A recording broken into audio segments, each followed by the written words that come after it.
If I told you there was a farm in Oregon that had attracted hundreds of thousands of folks from all over the globe for the past 20+ years, well, you might not believe me, but guess what? It's true. And what brings them here? Well, that's easy. Tulips.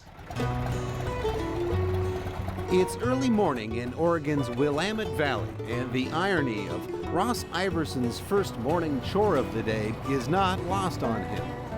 Driving his diesel-powered tractor past sedans and minivans, delivering wood to be burned in a steam engine on a tractor he's never used on his farm.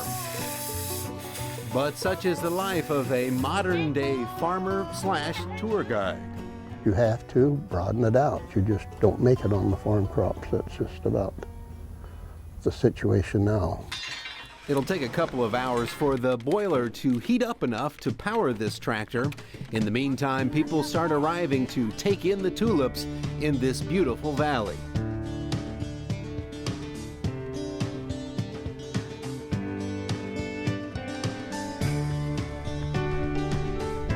There are 50 acres of tulips planted here at the Wooden Shoe Tulip Farm. That's more than 10 million reds, yellows, oranges, and whites. A photographer's dream, and an escape for folks from more urban areas who otherwise wouldn't have an opportunity to experience farm life. We kind of joke sometimes that we're really not in the flower business, but in the business of creating experiences for people. Barb Iverson is Ross Iverson's daughter and president of the Wooden Shoe Tulip Farm. It's a family operation with her sister-in-law in the gift shop, her brother outside carving up wooden shoes, her nephew helping out with farm operations. Each year, from late March to early May, the farm opens its doors to visitors. You've been out here before? For a few bucks per carload, people can wander the fields, grab some grub, or pick up a tulip trinket to take home from the gift shop. The farm is also a popular destination for school field trips. I think one of the things here is they come out, we've got tractors, we've got old steam tractors, but I think one of the best things out here is they can just come out and walk through the field. I mean, there aren't many places you can just go out and walk through a farmer's field. And you know, when you get out in the middle of a field, I don't care if it's a grass seed field or a potato field, whatever it is, when you're out in the middle of a field, that's an experience in itself. And I think there's a lost connection with that urban population. And Barb Iverson understands the attraction to this place. She's an amateur photographer herself.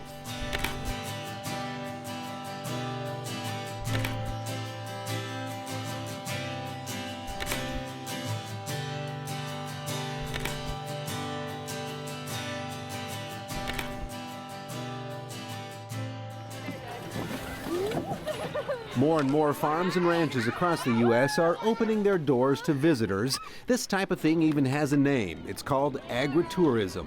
Although visitors don't explore the other working parts of this 2,000-acre farm where they grow grass, wheat, and vegetables, they do spend some time with Ross, who started this farm back in 1950.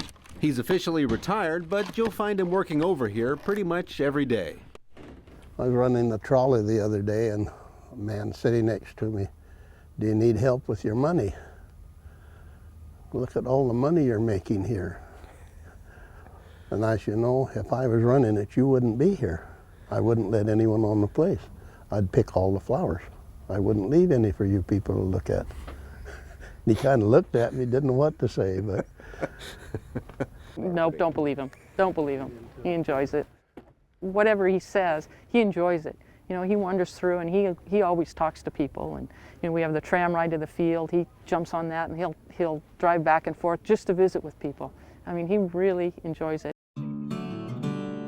After growing tulips for sale on the bulb market for several years, in 1985 they decided to open their doors to the public. Now they'll get upwards of 200,000 people visiting on a good year. We had some neighbors that said, "Oh, you know, you really need to open your field in the spring. It's just gorgeous. You should invite the public out and do it." And we'd always, poo-poo them and say, "No, you know, that's a lot of work." And so one year, Easter was going to fall right perfect. We were going to be in full bloom. We thought, you know, why don't we? And so we opened the tulip field, and we had a traffic jam. Really, the agritourism is well worth it to do it. It's a lot of work though, and a lot of, you've got the liability, you've got people everywhere all the time. I mean, but then again, there's the rewards too. And after a few hours, that steam-powered tractor is ready for its turn in giving that farm experience. This is a 1915 Russell made in Cillian, Ohio. Can you show me how to drive one of these things? I sure can. I'd love to do it. Let's do it. You have a learner's permit? You don't tiptoe through the tulips with this baby. The Iversons' neighbor Roy Thompson knows that visitors here aren't getting a complete taste of the ups and downs of farm life, but he says sharing a small slice is definitely worth it. They don't see the rainy days and all that stuff. But it's to get out of those closures, the pavement, get out into the dirt. And so we're out here just to give them something else to look at.